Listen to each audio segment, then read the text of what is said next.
Well, bison herds are here. They're ready and waiting for you in the new public beta for version 2.04. But are you ready for them? First, let's look at the basics. Bison herds are persistent, like elk herds, so each herd is reliably found in a particular area of each map and has a herd name. There are 6 of these big bison herds on each map. There are also those small groups of old bulls that you find as you roam around the map. These bison herds are about the size of elk herds in the game, up to 30 members or so. So nowhere near the size that real herds can get. That would be cool, but we are limited by computer performance constraints. Now, bison are really the most dangerous animals in Yellowstone. Well, except of course for humans. They don't take no guff, and they're not too impressed with wolves either. Every other ungulate will flee if they think that wolves pose a threat, but bison, nope. They do want to protect their calves though, so if wolves approach, they group up, forming a circle with their calves in the middle. Pretty good defensive tactic. So that means if you're a wolf, you have to disrupt that formation and hopefully get a calf out of the safety of that circle. And the way to do that is to harass the adults, especially the cows, the mothers of those calves.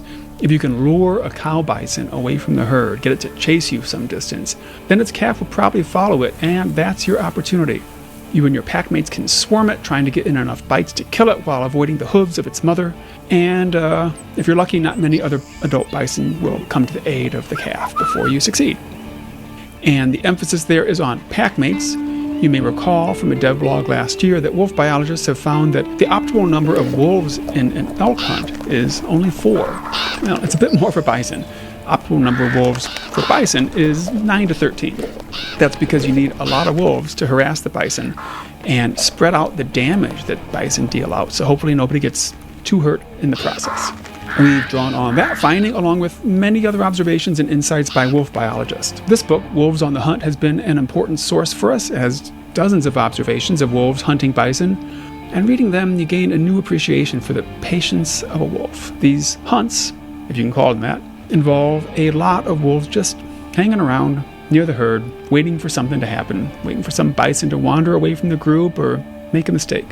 One thing we learned from this, and then confirmed in some email correspondence with Dan Staler, one of our advisors and the head of the Yellowstone Wolf Project, is that bison rarely flee from wolves. Not that it never happens, but it's rare, and it's usually brief.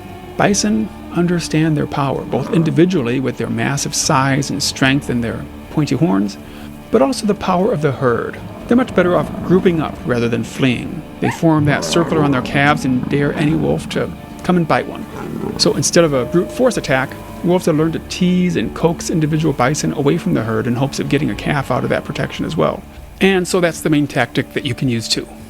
Or if you're patient, you can wait. Bison have to eat, and so fairly often they'll start moving along to find another grazing spot. You can hang back and watch for an opportunity then. Maybe a calf will fall behind, or a cow, and then its calf will stay back with it.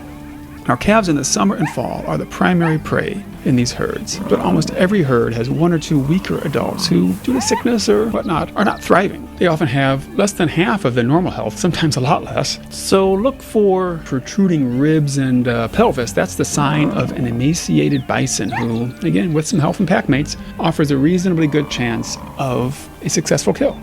So as I said, the bison herds are here. They're in the public beta for version 2.04, out now on the Steam public beta branch. See the instructions below for how to get into it. We've done a lot of testing on it already, but it needs more before we release. It's a delicate balance to make bison a formidable prey, and yet, not impossible or just too deadly and damaging to even bother with. So we look forward to your feedback. This update also has the new difficulty level, Unforgiving, along with critical hits for adult NPC wolves and the packmate health display. We look forward to feedback on all that as well. So if you're interested, check it out.